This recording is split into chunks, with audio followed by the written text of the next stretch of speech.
إن الحمد لله نحمده ونستعينه ونستغفره ونعوذ بالله من شرور أنفسنا ومن سيئات أعمالنا من يهده الله فلا مضل له ومن يضلل فلا هادي له وأشهد أن لا إله إلا الله وحده لا شريك له وأشهد أن محمدا عبده ورسوله يا أيها الذين آمنوا اتقوا الله حق تقاته ولا تموتن إلا وأنتم مسلمون أما بعد فإن خير الحديث كتاب الله وخير الهدي هدي محمد صلى الله عليه وسلم وشر الأمور محدثاتها وكل محدثة بدعة وكل بدعة ضلالة وكل ضلالة في النار. സഹോദരന്മാരെ, സത്യവിശ്വാസികൾ, ഇസ്ലാമിക പ്രമാണങ്ങൾ പരിശോധിച്ചാൽ എടുത്തു പറയുന്ന ഒരു പ്രത്യേകതയും ശ്രേഷ്ഠതയും പുണ്യവും പറഞ്ഞിട്ടില്ലാത്ത പവിത്രമായ 4 മാസങ്ങളിൽ പോലും പെടാത്ത ഒരു മാസമാണ് റബീഉൽ അവ്വൽ എന്നത്. പരക്കെ ബോർഡുകൾ, ഗേറ്റുകളൊക്കെ നമുക്ക് കാണാം, പുണ്യ റബീഇന് സ്വാഗതം. ഒരു പുണ്യവും ഇസ്ലാമിക പ്രമാണത്തിൽ റബീഉൽ അവ്വലിന് സ്ഥിരപ്പെട്ടിട്ടില്ല.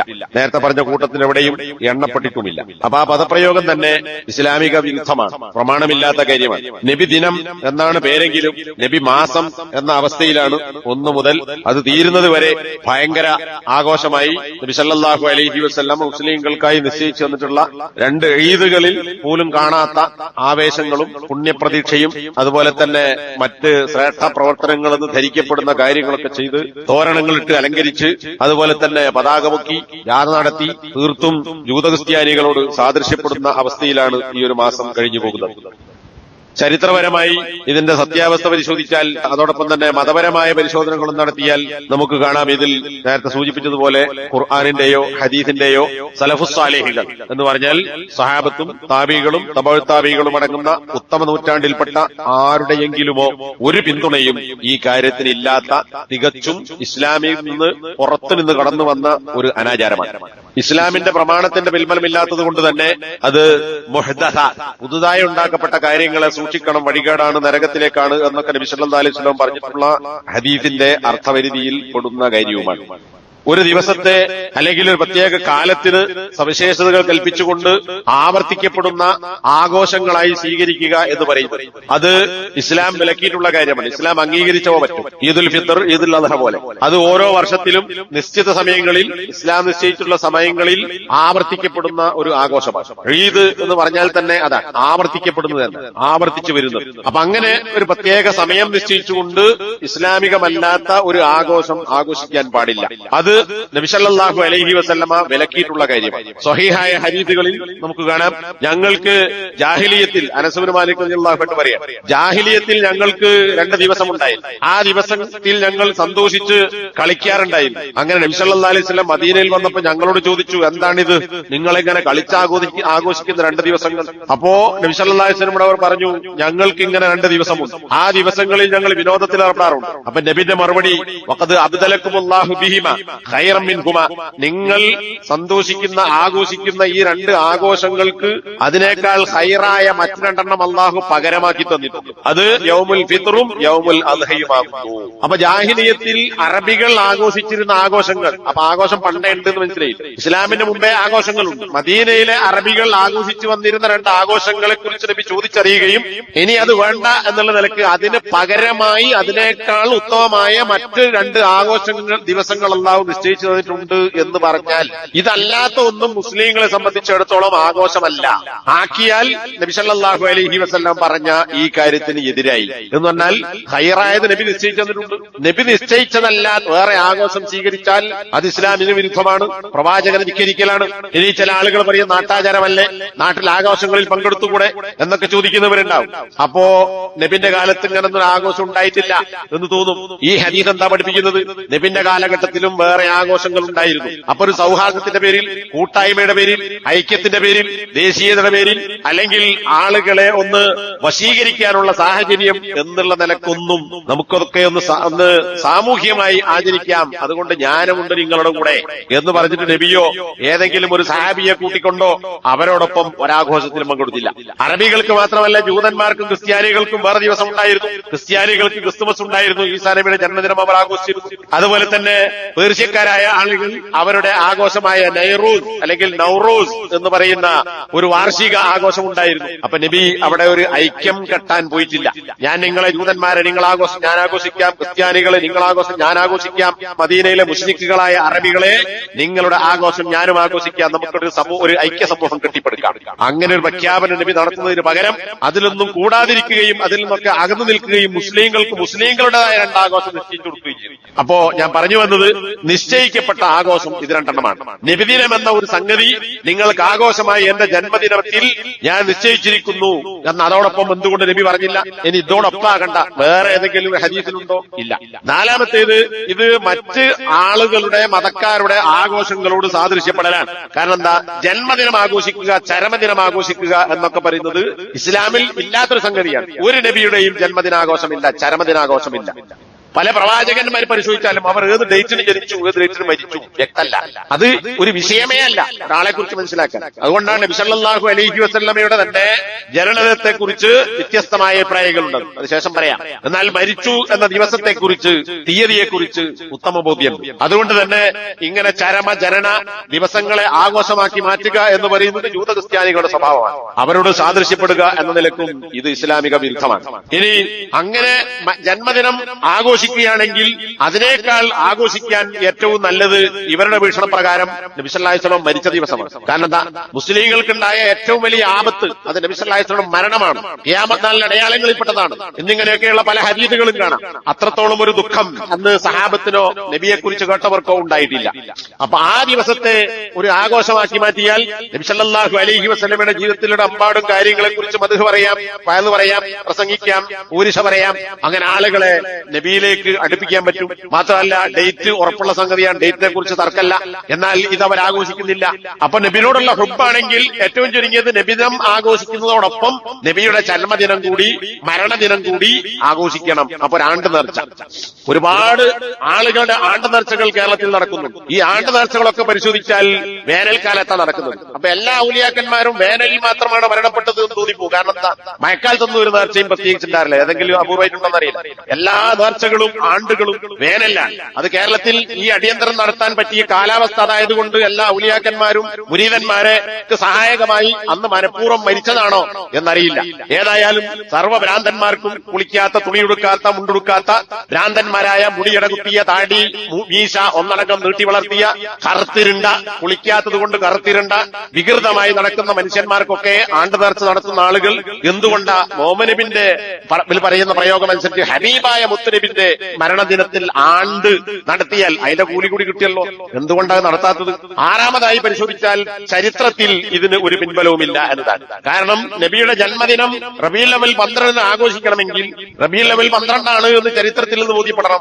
ഇല്ല, ഇവർ തന്നെ അംഗീകരിക്കുന്ന ഹാഫിദ് ഇബ്നു കസീർ റഹ്മത്തുള്ളാഹി അലൈഹി അദ്ദേഹത്തിന്റെ അൽ ബിദായത്തു വന്നിഹായ എന്ന് പറയുന്ന പ്രസിദ്ധമായ ഒരുപാട് വാള്യങ്ങളുള്ള പുസ്തകത്തിലും അതുപോലെ തന്നെ നബി ചരിത്രത്തെക്കുറിച്ച് അദ്ദേഹത്തിന്റെ അൽ ഫുസൂൽ എന്ന് പറയുന്ന ഗ്രന്ഥത്തിലുമൊക്കെ ഈ കാര്യം അദ്ദേഹം വിശദീകരിച്ചിട്ടുണ്ട്. നബി ജനിച്ച ദിവസത്തെക്കുറിച്ച് റബീഉൽ അവ്വൽ 2, 8, 10, 12, 17, 22 6 അഭിപ്രായങ്ങളുണ്ട്. ഇതൊക്കെ ഇബ്നു കസീർ രേഖപ്പെടുത്തിയ അഭിപ്രായം, വഹാബികൾ ഉണ്ടാക്കിയതല്ല. 6 ദിവസങ്ങളെ കുറിച്ച്. ഇനി ഇതിന്റെ പുറമെ ഗോളശാസ്ത്രജ്ഞന്മാരായ മുസ്ലിം ഗോളശാസ്ത്രജ്ഞന്മാർ നടത്തിയിട്ടുള്ള ആധുനിക പഠനങ്ങളിൽ നിന്ന് അവർ പറഞ്ഞ മറ്റൊരു അഭിപ്രായം, ഇതിലൊന്നും പെടാത്തൊരു അഭിപ്രായം. 8 എന്ന് പറഞ്ഞതിനോട് അല്ലെങ്കിൽ 10 എന്ന് പറഞ്ഞതിനോട് യോജിക്കാവുന്ന ഒരു അഭിപ്രായം. അതേതാ? 9-ാം തീയതി പുലർച്ചെയാണ് എന്ന് പറഞ്ഞാൽ ഇവിടെ അങ്ങോട്ട് ഇപ്പൊ നെറ്റ് അടിച്ചു നോക്കിയാൽ നമ്മുടെ വയസ്സ്, ഡേറ്റ് ഓഫ് ബർത്ത് ഇംഗ്ലീഷ് നമുക്ക് ഓർമ്മ. ഇംഗ്ലീഷ് അനുസരിച്ച് നമ്മൾ എന്നാണ് ഹിജ്റ, ഏത് ഡേറ്റിനാണ്, ഏത് മാസമാണ്, ഏത് കൊല്ലാണ് ഹിജ്റ വർഷത്തിൽ ജനിച്ചത് എന്ന് പരിശോധിക്കാൻ നെറ്റിലടിച്ചാൽ കിട്ടും. അപ്പൊ എന്താ? അത് ഏകദേശം എത്ര ദിവസം വ്യത്യാസമുണ്ട്?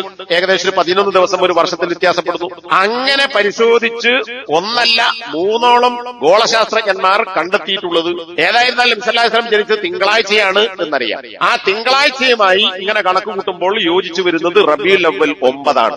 ഇബ്നു കസീർ പറഞ്ഞ 6 അഭിപ്രായങ്ങളിലും പെടാത്ത റബീഉൽ അവ്വൽ 9 എന്നതാണ് നബി സല്ലല്ലാഹു അലൈഹി വസല്ലം ജനിച്ച ക്രിസ്താബ്ദം 571 ഏപ്രിൽ 20-ാം തീയതി. ഈ ഏപ്രിൽ 20-നാണ് എന്നുള്ളത് ചരിത്രകാരന്മാർ പറയുന്നത്. അപ്പൊ ഇത് രണ്ടും കൂടി ഒത്തുവരിക തിങ്കളാഴ്ച ദിവസമാണ് റബീഉൽ അവ്വൽ 9. അപ്പോ ഈ ദിവസത്തിൽ തന്നെ അഭിപ്രായ വ്യത്യാസമുണ്ട്. അഭിപ്രായ വ്യത്യാസമുള്ള ഒരു ദിവസത്തെ എങ്ങനെയാണ് ആഘോഷ ദിവസമാക്കുക? ഇത് വിശദീകരിച്ചുകൊണ്ട് പണ്ഡിതന്മാർ പറഞ്ഞത് കാണാം. നബി സല്ലല്ലാഹു അലൈഹി വസല്ലമയുടെ ജന്മദിനത്തിൽ ഇത്രയധികം അഭിപ്രായ വ്യത്യാസങ്ങൾ ഉണ്ടായി എന്നതിൽ നിന്ന് തന്നെ മനസ്സിലാക്കാവുന്ന ഒരു കാര്യമാണ് ഏറ്റവും ശ്രേഷ്ഠനായ നബിയുടെ പോലും ജന്മദിനത്തിൽ ഇത്ര അഭിപ്രായ വ്യത്യാസങ്ങൾ ഉണ്ടായെങ്കിൽ ജനനവുമായി ബന്ധപ്പെട്ട് ഒരു ഇബാദത്തും അള്ളാഹു നിശ്ചയിച്ചിട്ടില്ല എന്നത്. അങ്ങനെ ഒരു പ്രത്യേക ഇബാദത്തോ ആഘോഷമോ നിശ്ചയിച്ചിട്ടുണ്ടായിരുന്നുവെങ്കിൽ ദിവസം കൃത്യമാകണം, തീയതി കൃത്യമാകണം. ദിവസം ഇവിടെ കൃത്യമാണ്, ദിവസം തിങ്കളാഴ്ചയാണ്. അപ്പോ ഒരു മാസത്തിൽ ചുരുങ്ങിയ 4 or 5 തിങ്കളാഴ്ച ഉണ്ടാവും. അപ്പൊ ഏത് തിങ്കളാഴ്ച, അപ്പൊ ഡേറ്റ് കൃത്യമാകണം. അങ്ങനെ ഒരു സ്വഹീഹായ രേഖ ഇല്ലാതിരിക്കുകയും ഇത്രത്തോളം അഭിപ്രായ വ്യത്യാസങ്ങളും ഉണ്ടാവുകയും ചെയ്തതു തന്നെ ജന്മദിനത്തിന് യാതൊരു പ്രത്യേകതയുമില്ല, ഒരു ഇബാദത്തും അതുമായി നിശ്ചയിച്ചിട്ടില്ല എന്നതുകൊണ്ടാണ് എന്ന് അഹ്ലുസുന്നത്തിന്റെ പണ്ഡിതന്മാർ വിശദീകരിച്ചിട്ടുണ്ട്. മാത്രവുമല്ല, ഏഴാമതായി ഇത്തരം ആഘോഷങ്ങളിൽ ഒരുപാട് ഇസ്ലാമിക വിരുദ്ധമായ കാര്യങ്ങൾ കടന്നുകൂടുന്നു, വളരെ ഗുരുതരമായ കാര്യങ്ങൾ. ഏറ്റവും പ്രധാനപ്പെട്ടത് നബിദിനത്തിൽ കടന്നുകൂടുന്ന മതവിരുദ്ധ കാര്യം എന്ന് പറയുന്നത് അത് വിദേഹത്താണ്, അതെന്നെ ഫോക്കാണ്. പിന്നെ അതിൽ ചെയ്യുന്ന പ്രാർത്ഥനകൾ, ദിക്റുകൾ, മൗലിദുകൾ, പാരായണങ്ങൾ, ബുർദകൾ, ഇതൊക്കെ പരിശോധിച്ചാൽ ബൂസിരിയുടെ ബുർദ ഇതോടനുബന്ധിച്ച് മാസം മുഴുവൻ ചെല്ലുന്ന ഒരു പാട്ടാണ് ഇമാം ബൂസിരിയുടെ ബുർദ എന്ന് പറയുന്നത്. അതിൽ ഞാനിവിടെ വരിയൊന്നും പാടുന്നില്ല. നബി സല്ലല്ലാഹു അലൈഹി വസല്ലമക്ക് നബി സല്ലല്ലാഹു അലൈഹി വസല്ലമയുടെ ഔദാര്യമാണ് ഭൂമിയും ആകാശവും. അല്ലാഹ് ഉണ്ടാക്കിയതല്ല. ഭൂമിയും ആകാശവും നബിയുടെ ഔദാര്യമാണ്. അള്ളാഹുവിന്റെ അടുക്കലുള്ള ലൗഹുൽ മഹ്ഫൂദ്, അള്ളാഹുവിന്റെ അടുക്കലുള്ള സംരക്ഷിത ഫലകം, ഖുർആനടക്കം ലോകത്തുണ്ടാകുന്നത് മുതൽ അവസാനം വരെ ഖിയാമത്ത് നാൾ വരെ ഉണ്ടാകാൻ പോകുന്ന സർവ്വ കാര്യങ്ങളും അള്ളാഹു എഴുതി വെച്ചിട്ടുള്ള ഫലകമാണ്, സംരക്ഷിത ഫലകം, ജ്ഞാനരേഖ എന്നറിയപ്പെടുന്ന അൽ ലൗഹുൽ മഹ്ഫൂദ്. ഈ ലൗഹുൽ മഹ്ഫൂദിൽ എന്തൊക്കെയാണ് ഉള്ളത് എന്ന് ആർക്കറിയാം? മുഹമ്മദ് നബിക്കറിയാം എന്ന് കയ്യിൽ പറഞ്ഞിട്ടുണ്ട്. അതുകൊണ്ട് തന്നെ എനിക്ക് വേറൊരാളെ നിങ്ങൾ എന്റെ കൈ പിടിക്കണം എന്ന് പറഞ്ഞ് നബിനോടുള്ള നേർക്കുന്ന പ്രാർത്ഥന ഒരുപാട് കാര്യങ്ങളായിരിക്കാം. അപ്പൊ ഈ മൗലിദ് വരികൾ, പ്രാർത്ഥനകൾ, അപേക്ഷകൾ നബിയോടാണ്. അള്ളാഹുവിനോട് ചോദിക്കേണ്ട കാര്യം നബിയോട് ചോദിക്കുക എന്ന കടുത്ത ശിർക്ക് ഇതിൽ ചെല്ലുന്ന ദിക്റുകളിലും മാലകളിലുമുണ്ട്. രണ്ടാമത്തെ തിന്മ എന്ന് പറയുന്നത് നബി സല്ലല്ലാഹു അലൈഹി വസല്ലമ വിലക്കിയ ഒരു കാര്യമാണ്. എന്നെ കുറിച്ച് നിങ്ങൾ അമിത പ്രശംസ നടത്തരുത്. എന്നെ കുറിച്ച് നിങ്ങൾ എന്ത് പറഞ്ഞാൽ മതി? അബ്ദുല്ലാഹ് വറസൂലുഹു, ഞാൻ അള്ളാഹുവിന്റെ അടിമയും അള്ളാഹുവിന്റെ ദൂതനുമാകുന്നു എന്ന് നിങ്ങൾ എന്നെ കുറിച്ച് പറയുക. അതിനപ്പുറത്തേക്ക് പോകുന്ന ഒരു വിശേഷണവും എന്നെ കുറിച്ച് പറയേണ്ടതില്ല. ഏതുപോലെ ക്രിസ്ത്യാനികൾ ഈസാ നബിയെ കുറിച്ച് പറഞ്ഞതുപോലെ ഈസ മറിയമിന്റെ പുത്രനാണ്, അള്ളാഹുവിന്റെ അടിമയാണ്, അള്ളാഹുവിന്റെ പ്രവാചകനാണ്. അതിനപ്പുറം അള്ളാഹുവിന്റെ പുത്രനാണ് എന്ന് ഈസാ നബിയെ കുറിച്ച് ക്രിസ്ത്യാനികൾ പറഞ്ഞതുപോലെ നിങ്ങൾ എന്നെ കുറിച്ച് അമിത പ്രശംസ നടത്തേണ്ടതില്ല.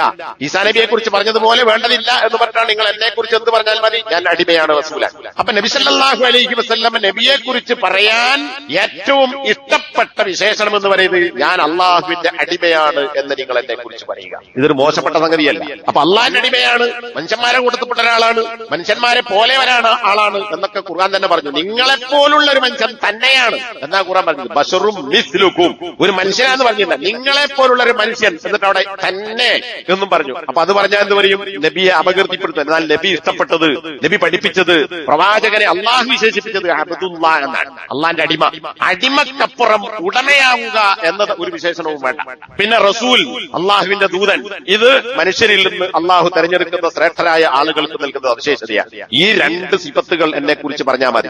അതിനപ്പുറം ലൗഹുൽ മഹ്ഫൂദിലുള്ള കാര്യങ്ങൾ അറിയുമെന്നോ ആകാശവും ഭൂമിയും ഒക്കെ അള്ളാഹുവിന്റേതല്ല നബിയുടെ ഔദാര്യമാണെന്നോ കൈപിടിക്കാൻ വേണ്ടി നബിയോട് ആവശ്യപ്പെടേണ്ടതോ ഇങ്ങനത്തെ ഒരു പ്രാർത്ഥനയും നടത്തുന്നത് പ്രശംസയും ഇസ്ലാമിക വിരുദ്ധമാണ്. അതോടൊപ്പം അത് ശിർക്കുമാകുന്നു എന്നത് നമുക്ക് മനസ്സിലാക്കാൻ സാധിക്കും. മൂന്നാമത്തേത് മറ്റ് മതസ്ഥരോട് സാദൃശ്യപ്പെടുക എന്ന് പറഞ്ഞതിൽ കൂട്ടത്തിൽ നമുക്ക് കാണാം മറ്റ് മതസ്ഥർ ചെയ്യുന്നത് പോലെ തോരണങ്ങൾ, ഈ തെരുവ് തോളും ലൈറ്റുകളാണ്, ഫാൻസി ലൈറ്റുകൾ കൊണ്ട് നീളത്തിൽ 2 വശവും, ചില സ്ഥലത്ത് ഒരു വശവും, പള്ളി ഒന്നായിട്ടും പിന്നെ മദ്രസയും, പിന്നെ ജാറ കേന്ദ്രങ്ങൾ, ശിർക്കിന്റെ കുടിയിരിപ്പ് കേന്ദ്രങ്ങൾ, ജാറങ്ങൾ ഉണ്ടെങ്കിൽ അത് മുഴുവനുമൊക്കെ വ്യത്യസ്ത കളറുകൾ കൊണ്ട് അലങ്കരിച്ചിരിക്കുന്നു. അതെന്താണ്?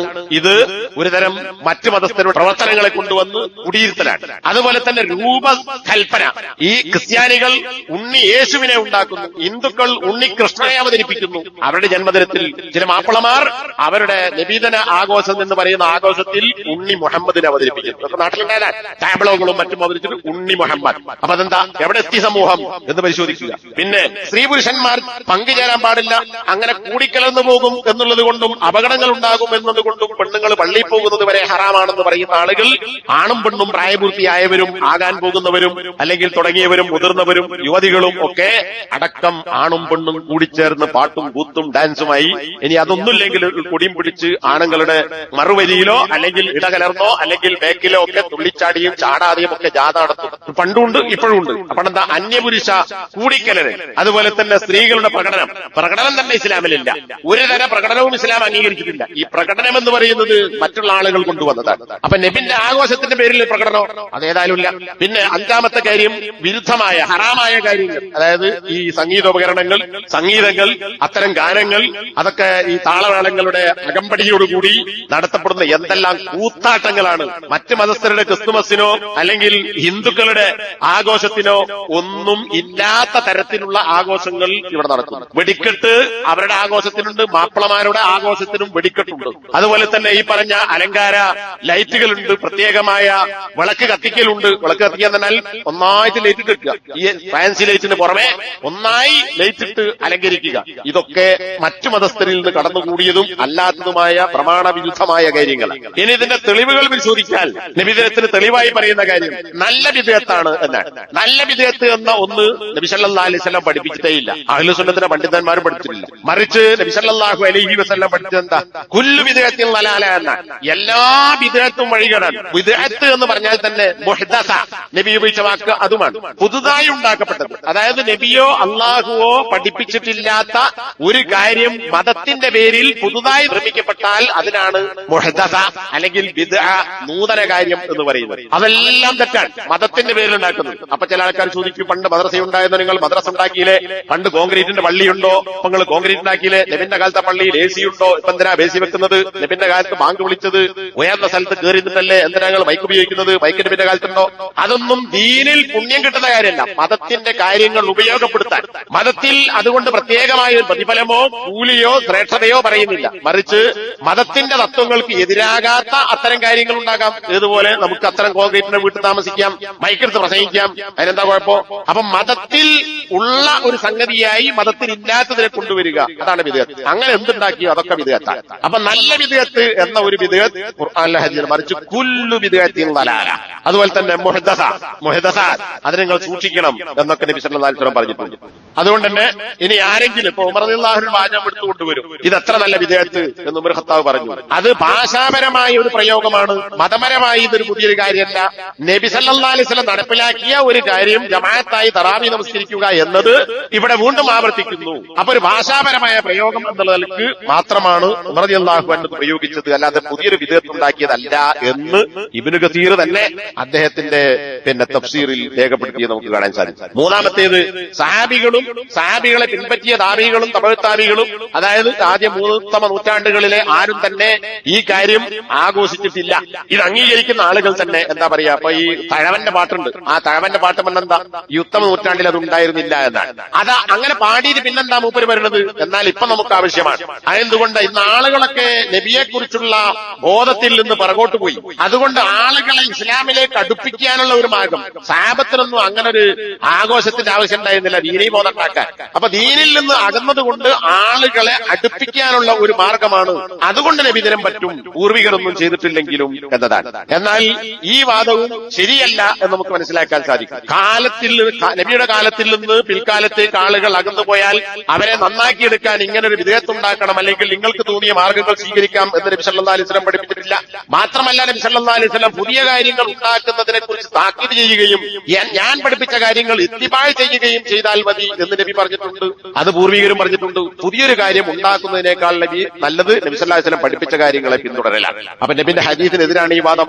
അതുപോലെ തന്നെ ഒരു വിദേഹത്തിനെ അല്ലെങ്കിൽ ഒരു തെറ്റായ കാര്യത്തെ വേറെ ഒരു തെറ്റായ കാര്യം കൊണ്ട് ചികിത്സിക്കുക എന്ന് പറയുന്നതും തെറ്റായ ചികിത്സാ രീതിയാണ്. തിന്മയെ പ്രതിരോധിക്കേണ്ടത് തിന്മ കൊണ്ടല്ല, അതിനെ നന്മ കൊണ്ട്. ഏതാ നന്മ? ആളുകൾ ഇസ്ലാമിൽ നിന്ന് അകന്നു പോകുന്നുണ്ടെങ്കിൽ അവരെ പഠിപ്പിക്കാൻ ഖുർആൻ പഠിപ്പിക്കുക, ഹദീസ് പഠിപ്പിക്കുക, മാലപ്പാട്ടുകൾ നിർത്തുക, ശരിയായ പ്രമാണം ജനങ്ങൾക്ക് പഠിപ്പിക്കുക. അതനുസരിച്ച് പറഞ്ഞു കൊടുക്കുന്ന ആൾക്കാരെ ജീവിക്കുക. അപ്പൊ ജനങ്ങളോ അതിന്റെ വഴിക്ക് വന്നോളും. നാലാമത്തെ കാര്യം, നബി സല്ലല്ലാഹു അലൈഹി വസല്ലമ തിങ്കളാഴ്ച ദിവസത്തെ നോമ്പിനെ കുറിച്ച് പറഞ്ഞു. ഈ നോമ്പിനെ കുറിച്ച് പറഞ്ഞത് നബിയുടെ ജന്മദിനത്തിന്റെ ശ്രേഷ്ഠതയെ സൂചിപ്പിക്കുന്നു. ഈ വാദവും ശരിയല്ല. കാരണം നബി ഞാൻ തിങ്കളാഴ്ചയാണ് ജനിച്ചത്, തിങ്കളാഴ്ചയാണ് ഞാൻ നബിയായത്, അതുകൊണ്ടാണ് തിങ്കളാഴ്ച നോമ്പ് വിൽക്കുന്നത് എന്ന് നബി സല്ലല്ലാഹു അലൈഹി വസല്ലം പറഞ്ഞ ഒരുപാട് ഹദീസുകൾ കാണാം. എന്നാൽ ഈ ഒരു വാദം എന്തല്ല, നബിദിനം ആഘോഷിക്കാൻ തെളിവല്ല. അങ്ങനെയാണെങ്കിൽ എല്ലാ തിങ്കളാഴ്ചയും, മാസത്തിൽ എല്ലാ തിങ്കളാഴ്ച ആഘോഷിക്കണം. എല്ലാ തിങ്കളാഴ്ചയും, ഒരു തിങ്കളാഴ്ച മാത്രം ഒതുക്കരുത്. തിങ്കളാഴ്ച അല്ലല്ലോ ആഘോഷിക്കുന്നത്, 12 എന്നാണ് 12 അന്ന്. അപ്പോ ഉറപ്പുള്ള സംഗതി എന്താ? തിങ്കളാഴ്ച. അങ്ങനെയാണെങ്കിൽ എല്ലാ തിങ്കളാഴ്ചയും തീർച്ചയായും ആഘോഷ ദിവസമായി കൊണ്ടുവരണം, എന്നിട്ട് അള്ളാഹുവിനോട് അടുപ്പം തേടാൻ ശ്രമിക്കണം. അങ്ങനെ ഉണ്ടോ? അങ്ങനെ ആരെങ്കിലും പറഞ്ഞോ? ഈ ആളുകൾ പറയും ഇല്ല. മാത്രമല്ല നബി സല്ലല്ലാഹു അലൈഹി വസല്ലം മാത്രം പള്ളാർച്ച് തിന്നാന്നുള്ളതല്ല.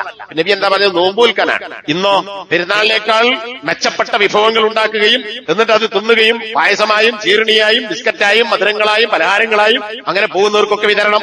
ഓഗസ്റ്റ് 15 പായസം കൊടുത്ത് വിതരണം ചെയ്യുന്ന പോലെ മുക്കുമൂലകളിലൊക്കെ എന്നിട്ട് നബിദിനത്തിന്റെ പായസം വിതരണം ചെയ്യുന്നു. അതുപോലെ തന്നെ ആളുകളെ വിളിക്കുന്നു, വലിയ വിഭവങ്ങൾ ഉണ്ടാക്കുന്നു. പെരുന്നാള് പോലെ പിന്നെ അതിനേക്കാൾ മെച്ചപ്പെട്ട പുണ്യമുള്ളതാണ് എന്ന നിലക്ക് പുതുവസ്ത്രങ്ങൾ അണിയുന്നു, കുളിച്ചൊരുങ്ങുന്നു, അണിഞ്ഞൊരുങ്ങുന്നു. ഇതൊക്കെ നബി അങ്ങനെ പറഞ്ഞോ? ഇല്ല. നബി എന്താ പറഞ്ഞ? തിങ്കളാഴ്ചകൾ തിന്നണ്ട, കുടിക്കണ്ട, നോമ്പ് നോൽക്കുക.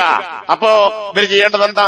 നബി സല്ലല്ലാഹു അലൈഹി വസല്ലം ജനിച്ച ദിവസത്തിൽ നോമ്പ് നോൽക്കലാണ് എന്നാണെങ്കിൽ അത് പറഞ്ഞാൽ പിന്നെ ഒരു ന്യായം ഉണ്ടായിരുന്നു. നബി അങ്ങനെ പറഞ്ഞു, അപ്പൊ ഞങ്ങൾ ഒന്നും നോമ്പ് നോൽക്കാൻ അത് ശരിയാണെന്നെല്ലാം പറഞ്ഞു. അപ്പൊ ഈ വാദം ഒരിക്കലും എന്തല്ല, ശരിയല്ല. അങ്ങനെ അത് നോക്കിയിട്ട് നോമ്പ് ചെയ്യണമെന്നോ ആവർത്തിക്കണമെന്നോ എല്ലാ തിങ്കളാഴ്ചയും അതിന്റെ പേരിൽ ഏത് നബി ജനിച്ചതിന്റെ പേരിൽ അത് തിങ്കളാഴ്ച ദിവസമായിട്ട് നിൽക്കുന്നു, ആഘോഷമാക്കാൻ പറഞ്ഞിട്ടുണ്ട്. അപ്പൊ ഇതൊക്കെ എന്താണ്? ഒരു ദിവസത്തിന് അങ്ങനെ ഒരു പ്രത്യേകത കൽപ്പിക്കുക എന്നുള്ളത് ജനനവുമായി ബന്ധപ്പെട്ട് നബി സല്ലല്ലാഹു അലൈഹി വസല്ലം ഒരു നിർദ്ദേശവും അല്ലെങ്കിൽ പൂർവികരോ അത് പഠിപ്പിച്ചിട്ടില്ല എന്നതാണ്. ഇനി അങ്ങനെ ആഘോഷിക്കുകയാണെങ്കിൽ ഇതിനേക്കാൾ വലിയ ആഘോഷമായി സ്വീകരിക്കേണ്ടത് ഖുർആൻ ഇറങ്ങിയ ദിവസം. ഖുർആൻ ഇറങ്ങിയത് ലൈലത്തുൽ ഖദറിന്റെ ദിവസം. ലൈലത്തുൽ ഖദറിന് പുണ്യമുണ്ട്. പക്ഷേ അത് നബിദിനം പോലെ ആരെങ്കിലും ആഘോഷിക്കുന്നുണ്ടോ? ഇല്ല. നബിദിനം പോലെ ആഘോഷിക്കുന്നില്ല. കാരണം എന്താ? നബി നബിയായത് എന്തുകൊണ്ടാ? 40 വയസ്സ് വരെ ഒരു മനുഷ്യനായി ജീവിച്ച മുഹമ്മദ് 40ാമത്തെ വയസ്സിൽ നബിയായത് ഖുർആൻ ഇറങ്ങിയത് കൊണ്ടാണ്. അപ്പൊ ഖുർആൻ ഇറങ്ങിയ ദിവസത്തെയും ഇതുപോലെ ആഘോഷമാക്കണം. കാരണം എന്താ? നേരത്തെ പറഞ്ഞ അതേ ഹദീസിൽ ഞാൻ പ്രവാചകനായി നിയോഗിക്കപ്പെട്ട അല്ലെങ്കിൽ എനിക്ക് ഖുർആൻ അവതരിച്ച ദിവസം കൂടിയാകുന്നു അത്. അപ്പൊ തിങ്കളാഴ്ചയാണ് നബി ജനിച്ചത്, അപ്പൊ നോമ്പുൽക്കണം. ആ ദിവസമാണ് ഞാൻ പ്രവാചകനായി നിയോഗിക്കപ്പെട്ടത് എന്ന് നബി പറഞ്ഞു. അതാണ് ലൈലത്തുൽ ഖദർ. എന്നാൽ ഈ പറഞ്ഞതുപോലെയാണെങ്കിൽ നബിദിനം ജന്മദിനം ആഘോഷിക്കാനാണ് തെളിവെങ്കിൽ എന്തുകൂടി കൂട്ടണം? ലൈലത്തുൽ ഖദറിന്റെ ഒരു ആഘോഷമാക്കി പ്രഖ്യാപിക്കണം. അപ്പൊ രാത്രി എന്ത് ചെയ്യേണ്ടി വരും? നോമ്പുൽക്കാൻ പറ്റുമോ? രാത്രി നോമ്പുൽക്കാൻ നബി പറഞ്ഞു ഇല്ല. അപ്പോ മതത്തിൽ ഇല്ലാത്ത കാര്യങ്ങളെ മറ്റു പലതിനോടും ഖിയാസാക്കി കൊണ്ടുവരിക എന്ന് പറയുന്നത് അങ്ങനെ ഉണ്ടല്ലോ എന്ന് അങ്ങനെ ആയിക്കൂടെ എന്നത് ഇസ്ലാമിലില്ല. നബി പറഞ്ഞോ അള്ളാഹു പറഞ്ഞോ എങ്കിൽ സ്വീകരിക്കുക എന്നത് മാത്രമാണ് യഥാർത്ഥ പ്രമാണം എന്ന് പറയുന്നത്. മറ്റൊരു ന്യായം, ഒരുപാട് സോഷ്യൽ മീഡിയ കൂടി ഇങ്ങനെ നിരങ്ങാണ് ഒരുപാട് നുണകൾ. എന്ത് കൊണ്ടുവന്നിട്ട് കാര്യമില്ല. കാരണം ഖുർആനിലുള്ള ഹദീസിലുള്ള സഹാബത്ത് ചെയ്തിട്ടില്ല, അതുപോലെ അംഗീകരിക്കുന്ന കാര്യം. അഞ്ചാമതായി പറയുന്നത് മൂസാ നബി അലൈഹി സ്വലാത്തു വസ്സലാമിനെയും വിശ്വാസികളെയും കടലിൽ നിന്ന് അള്ളാഹു രക്ഷപ്പെടുത്തി ഫിറഔനെയും സൈന്യത്തെയും മുക്കിക്കൊന്നു. അപ്പോ ആ ദിവസത്തെ ഒരു ആഘോഷമായി സ്വീകരിച്ചിട്ടുണ്ടല്ലോ. എന്താ ആഘോഷം? ആ ദിവസം മുഹറം 10 നോമ്പ് വിൽക്കുന്നു. അത് നബിയും അംഗീകരിച്ചു. അപ്പം പിന്നെ നബി സല്ലല്ലാഹു അലൈഹി വസല്ലമ ജനിച്ച ദിവസത്തെ ഒരു സന്തോഷത്തിന്റെ ദിവസമാക്കുന്നത് നല്ലതല്ലേ എന്നതാണ്. ഇവിടെ രണ്ടും നമ്മൾ യാതൊരു ബന്ധവുമില്ല എന്നുള്ളത് മനസ്സിലാക്കുക. ഒന്ന് നോമ്പുവെച്ച് അള്ളാഹുവിൽ നന്ദി പ്രകടിപ്പിക്കുകയാണ്, ഇതോ തിന്നു കൂത്താടുകയാണ്, പ്രത്യേകമായി ആഘോഷമുണ്ടാക്കുകയാണ്. മൂസാ നബിയെയും ജനതയെയും രക്ഷപ്പെടുത്തിയ ദിവസം ഇങ്ങനെ ആഘോഷമാക്കിയിട്ടില്ല, നോമ്പ് വിൽക്കാനാ പറഞ്ഞത്. എന്നാൽ അതിൽ അങ്ങനെ അവിടെ ആഘോഷമാക്കാൻ തെളിവ് കിട്ടുക ഇല്ല. മാത്രവുമല്ല ഏതൊരു ഇബാദത്തിന്റെയും അടിസ്ഥാനം എന്ന് പറയുന്നത് മതം കൽപ്പിച്ചു എന്നതും അതിനെ പിൻപറ്റുക എന്നതും. ആരെങ്കിലും പിന്നെ നല്ലതായി കണ്ടു അല്ലെങ്കിൽ അവർക്കത് ശരിയായി തോന്നി അല്ലെങ്കിൽ നമുക്കത് ശരിയായി തോന്നുന്നു എന്നുള്ളത് കൊണ്ടൊന്നും ഇസ്ലാമിൽ ഒരു കാര്യവും ആചാരമായോ ആകാശമായോ വിശ്വാസമായോ കർമ്മമായോ സ്വീകരിക്കാൻ പറ്റുകയില്ല.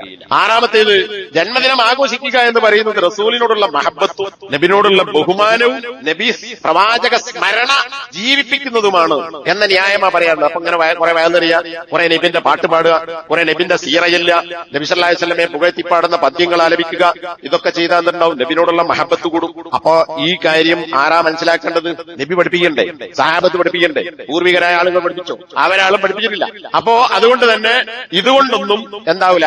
നബി സല്ലല്ലാഹു അലൈഹി വസല്ലമ പറഞ്ഞ കാര്യത്തിലേക്ക് എത്താൻ അല്ലെങ്കിൽ നബിയെ ഒരു തിന്മ ചെയ്തുകൊണ്ടല്ല, നബി പഠിപ്പിക്കാത്തൊരു കാര്യം ചെയ്തുകൊണ്ടല്ല നബിയിലേക്ക് അടുപ്പിക്കേണ്ടത്. ഇനി നബിന്റെ സ്മരണ ഉണ്ടാകാൻ നിലനിൽക്കാൻ വേണ്ട കാര്യങ്ങൾ എന്താ? അതൊന്നും നമ്മളോട് ഉണ്ടാക്കാൻ പറഞ്ഞിട്ടില്ല, അതൊക്കെ അള്ളാഹു ചെയ്തു വെച്ചിട്ടുണ്ട്. നമ്മൾ സാധാരണ സൂറത്തു അശ്ശറഹ്, അതായത് അലം നശ്റഹ് എന്ന് തുടങ്ങുന്ന ആയത്തിൽ 4-ാമത്തെ